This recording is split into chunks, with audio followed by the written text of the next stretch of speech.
হস্তমৈথুনের শাস্তি কি এবং এটা থেকে যুব সমাজ কিভাবে ফিরে আসতে পারে।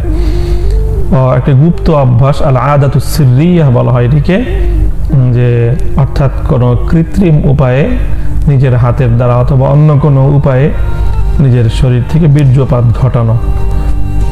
এটি হলো প্রশ্ন যে এটির ব্যাপারে শরীয়ত কি বলে এবং এর শাস্তি কি। তো প্রিয় দর্শক, ব্যাপারে তো কোরআনে পাকের যে আয়াত এই সংক্রান্ত মৌলিক যে নির্দেশনা আল্লাহ পাক রব্বুল আলামিন যারা ঈমানদার মুমিনদের বৈশিষ্ট্য বর্ণনা করেছেন, ওয়াল্লাযীনা হুম লিফুরুজিহিম হাফিজুন ইল্লা আলা আজওয়াজিহিম আও মা মালাকাত আইমানুহুম ফাইন্নাহুম গায়রু মালুমিন ফামান ইবতাগা ওয়ারাআ যালিক ফাউলাইকা হুমুল আদুন। যে অর্থাৎ নিজের যৌনতা পূরণ করবার জন্য শুধুমাত্র দুটি বৈধ ক্ষেত্রকে আল্লাহ পাক রব্বুল আলামিন অনুমোদন করেছেন। একটি হলো নিজের বিবাহিতা স্ত্রী আর অপরটি হলো নিজের কৃতদাসী।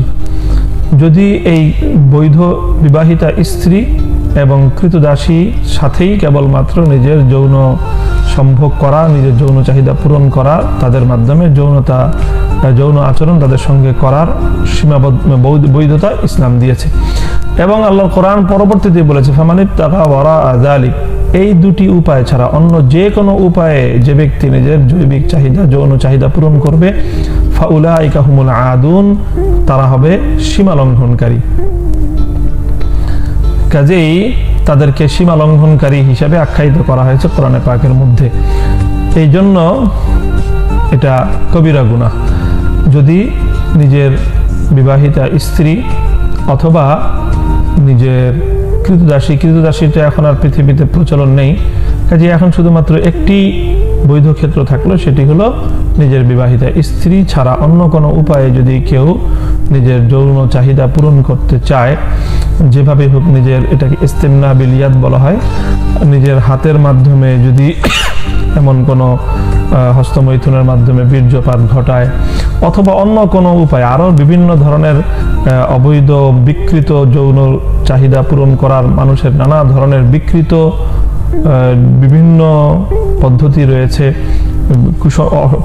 বিভিন্ন অপসংস্কৃতি রয়েছে, পশ্চিমা সভ্যতার নানা ধরনের অসভ্যতা, বর্বরতার নানা পদ্ধতি, এগুলো বিভিন্নভাবে মানুষের মধ্যে প্রচারিত হয় ইত্যাদি। এই সকল যাবতীয় বিকৃত যৌনাচার এগুলোকে বলা চলে।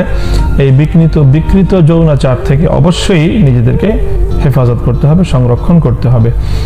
যদি অবিবাহিত কোনো পুরুষ যদি নিজের যৌন চাহিদাকে নিয়ন্ত্রণ করবার কোনো উপায় না পায়, সেক্ষেত্রে আল্লাহ রাসূল সাল্লাল্লাহু আলাইহি ওয়াসাল্লাম তাদেরকে যে পরামর্শ দিয়েছেন ফাআলাইহি বিস-সাওম ফাইন্নাহু লাহু বিজা, সে রোজা রাখবে, রোজার মাধ্যমে নিজের যৌন শক্তিকে নিয়ন্ত্রণ করবে।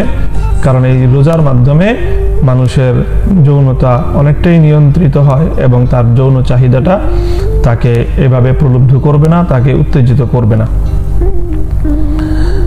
এ থেকে বিরত থাকার উপায় হলো যে বাস এই আল্লাহ পাক রব্বুল আলামিন তাকে সীমা লঙ্ঘনকারী বলেছেন এবং এটি একটি কবিরা গুনাহ। এবং কোন কোন হাদিসের দ্বারা বোঝা যায় যারা এই ধরনের কাজ করবে, কিছু মানুষ কিয়ামতের দিন উঠবে, তাদের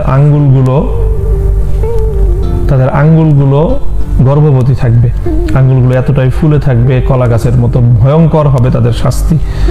কাজে অনেকেই আশঙ্কা করেন যে এরা হবে তারা যারা নিজেদের হাতের দ্বারা নিজেদের যৌন চাহিদা পূরণ করত। কাজেই এটা ভয়ঙ্কর এক অপরাধ, স্বাস্থ্যের হানি ঘটায় এবং নিজের ঈমান এবং আমল ধ্বংস করে। কাজে পরকালীন এবং ইহকালীন উভয় বিবেচনায় এটি মুমিনের জন্য, যুবকদের জন্য, পুরুষদের জন্য ভয়ঙ্কর এক অপরাধ। এই অপরাধ থেকে নিজেদেরকে অবশ্যই সংযত রাখতে হবে।